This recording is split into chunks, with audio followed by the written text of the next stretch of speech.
What's up, duelists? Welcome back to the channel. It's been a minute. We've had a few like real life things come up, and we're humans. We're humans. Sometimes it takes us a little minute to get some stuff done, but we're here today. I'm joined by James with the rise of Edison top 8 deck list. So many people have been asking for these. What's up, James? What's up? James, do you have anything for the people before we hop into these decks? Not at all. I think people are excited to see the decks, and I'm excited to show them the decks. Awesome, awesome. Let's start off with Geist D top 8, top 8. Anything to say about Geist D's list? I mean, Geist back to back top eights of these tournaments. And I think he changed in the last one. He had like one shrink, one econ, and I think another similar card. I can't really remember.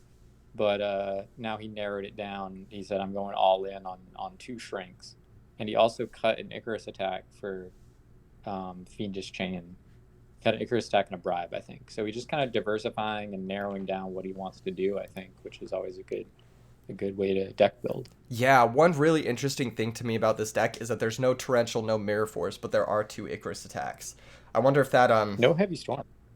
yeah, no Heavy Storm is a little bit of a different one. I mean, I can sort of understand it, considering it only be like super duper live turn 1, but I don't know. Interesting. Interesting decision. Yeah, the deep presence over the mirror force I thought were a pretty interesting call as well, but I can respect it. Yeah, for sure, for sure. Cool stuff from Geist. Congrats on his second top 8 here at Edison tournaments that we've put online. I don't know where I'm going with this. Next deck. Taz, dude. Dude, tell the people about Taz, James. Taz is a player that has had some success in GOAT format and also plays some other retro formats for money and stuff. And I like Taz. I think he's a good player. And it's been interesting to watch him pick up Edison more recently and just kind of grind with his Blackwing deck. It's pretty standard list, I think. He's got the main deck DD Crows, but other than that, it's kind of bread and butter. Upstart. Dude, look at his ratios. 20 monsters, 10 spells, 10 traps. Clean. Perfectly balanced, like some Thanos shit. I wonder if Taz is secretly the purple alien. All right, next up, we've got a duelist who we have an interview coming out for soon, Spice. And I don't want to talk too much about his deck list because it's going to be covered in that interview. But this is his second top at one of our tournaments too, right, James? Yeah, also back to back, and I agree. You can hear more about it in the interview coming up. But as you can see, it's a pretty interesting take on Frog Monarchs with a lot of tech stuff. Again, that he used pretty well in the last tournament too. But creature swaps, Nobleman Extermination, Pot of Avarice, one Upstart Goblin, the again balanced one Wind Blast, one Regeki break split. Yeah, a lot of interesting stuff going on in it. Zabor, I that think too. one of the coolest tech cards in this deck that is pretty slept on in this format is Scapegoat. I think that's like That's an interesting one. it's very very cool. But of course there'll be more of that in the interview with Spice. That'll be coming out sometime in the near future. Stay tuned for that. Up next, we've got Logan Ho, dude. Logan Ho, our first Light Sworn deck of top 8. Spoilers. Yeah, this is an interesting list. As we'll see in a few minutes. I mean, definitely like could compare contrast the choices here, but he played Avarice. Um, he played Chaos Sorcerer. Those are, I think, the major differences. But Avarice was definitely used to great effect, recycling those honest. You know what's interesting is I vaguely remember him having Allure in the tournament. Did he have Allure in the tournament? Or am I misremembering? I don't remember, Interesting. but it's Yeah. possible. Upstart Goblin, an interesting choice. I wonder what his thought process on that. Maybe just trying to hit recharges as consistently as possible in his opening hand. It does kind That's of that's affect the quality of your mills, but maybe he doesn't care too much about that as long as he's hitting his power spells. So, Yeah, it's a trade-off, but I'm not mad at it. yeah, me neither. Me neither. Solid deck list. A lot of floodgates in the sideboard. Full 6 copies of floodgates in the sideboard, which, Sideboarded reinforcing the army. Not sure what that's for, but yeah, interesting. just in case you Interesting. need some more warriors. If you need an extra, like maybe for some matchups you need an extra copy of Jane or an extra copy of Aaron, and that just gives you both, I guess. I don't really know. I don't really know. Definitely a thought process for sure. For sure, for Um, sure. Show enough. 4th place. Shown up. I thought it was interesting that this deck did play the Ryos like Topher's listed, but it didn't play Chaos Sorcerer, and also didn't main deck Heavy Storm or MST. Side decked. No oppression, skill drain, just real skill drain lockdown shit. He must have been in the mindset. Oops. Accidentally gave a little bit of a preview there. But no. I think it's really interesting. He must have been expecting a lot of frogs. I think with a build like this where you're main decking the skill drains and you're sideboarding your spell and trap removal, I feel like you'd be expecting a lot of frogs. But who Well, knows? yeah, I mean, he also has a lot of stuff in the side deck, additional stuff for frogs. So, I mean, I could totally see a build like this. I mean, it did do well, but just like kind of a pivot on the Blackwing strategy, just going for lockdown and skill drain is an auto win if they can't out it. So, Yeah, one interesting thing with skill drain that is sort of a combo is you can still use Thunder King Ryo to negate something when skill drain is face up. So that's kind of cool. Um, true. Powerful list, powerful list. Congrats on the top 4 finish. Next up, we've got a very powerful duelist, Silchus Ruin. James, take I it like away. this deck.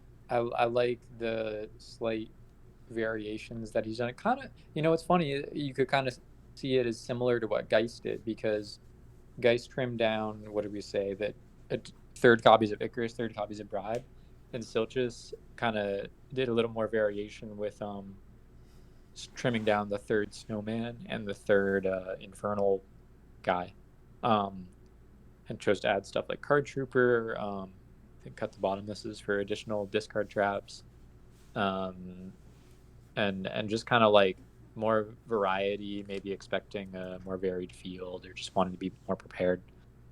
Exactly, exactly. Card Trooper is a really good card for this deck, I think.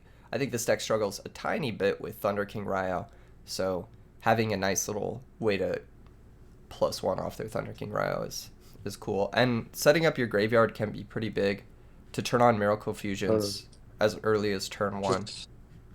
Just milling one of the other pieces is really big, and I mean also just some pressure that's not stopped by oppression. I think is pretty nice.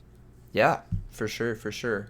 Congrats to Silchus Ruin on his second top 3 finish, honestly. 2nd place, James, you know this list better than anyone else. I've seen this list before.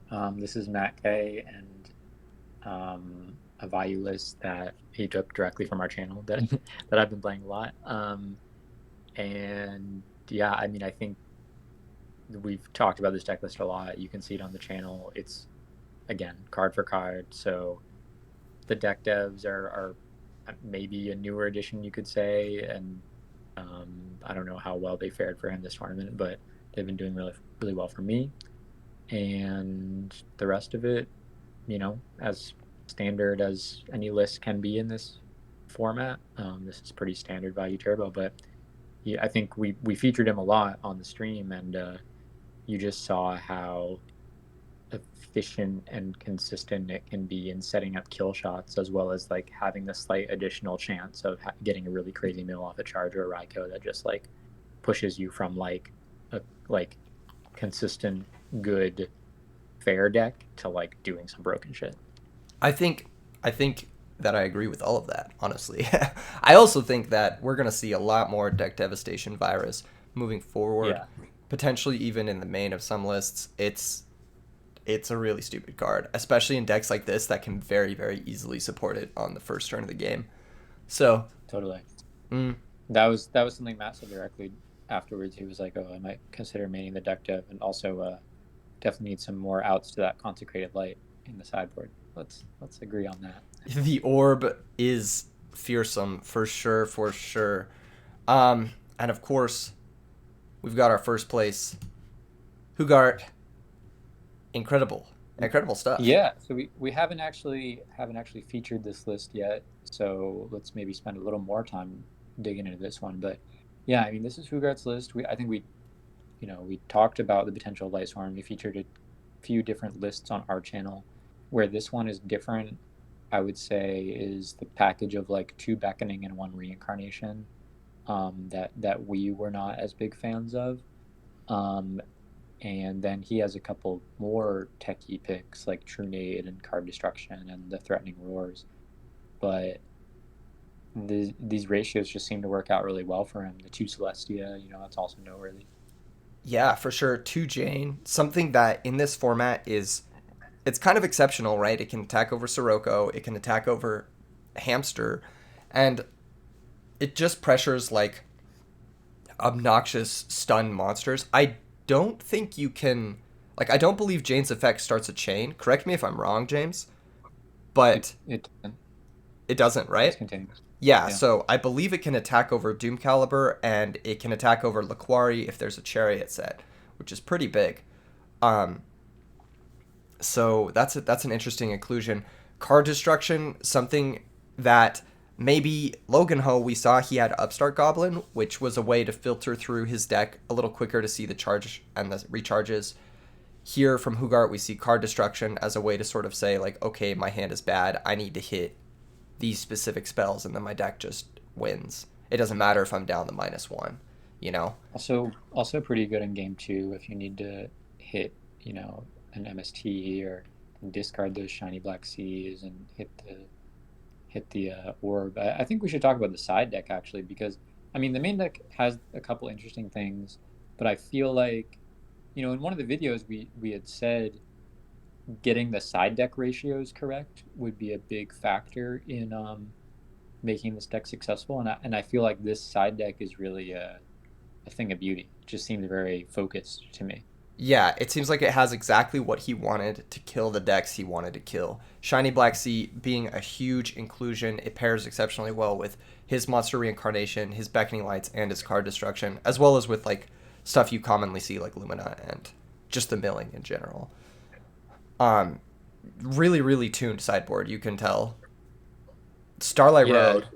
just not oversiding for anything. I mean, he knows what he wants to be doing against Blackwing.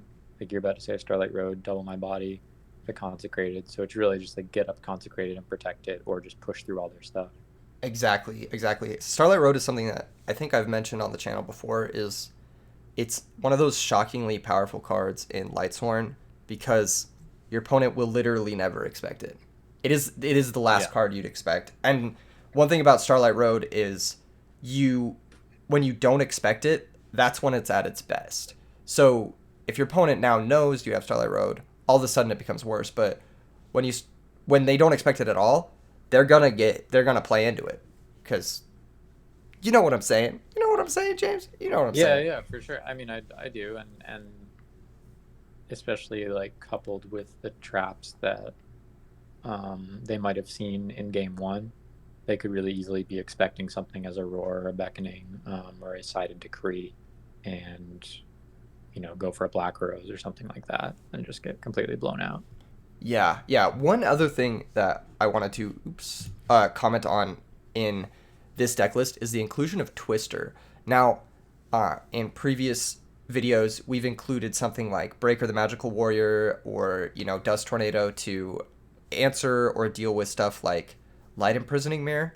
But the Mm-hmm. more I think about it, the more I think Twister is just really the truth because not only does it answer it main phase like right away, you don't have to wait a turn like with Dust Tornado, but it also doesn't spend your normal summon like Breaker does, and it Exactly. Yeah. it allows you to commit a Lightsworn monster, and that speed, that extra turn of being able to get a mill going, is often the difference between winning and losing with a deck like this. So, um, really, really heads up inclusion of the two copies of Twister.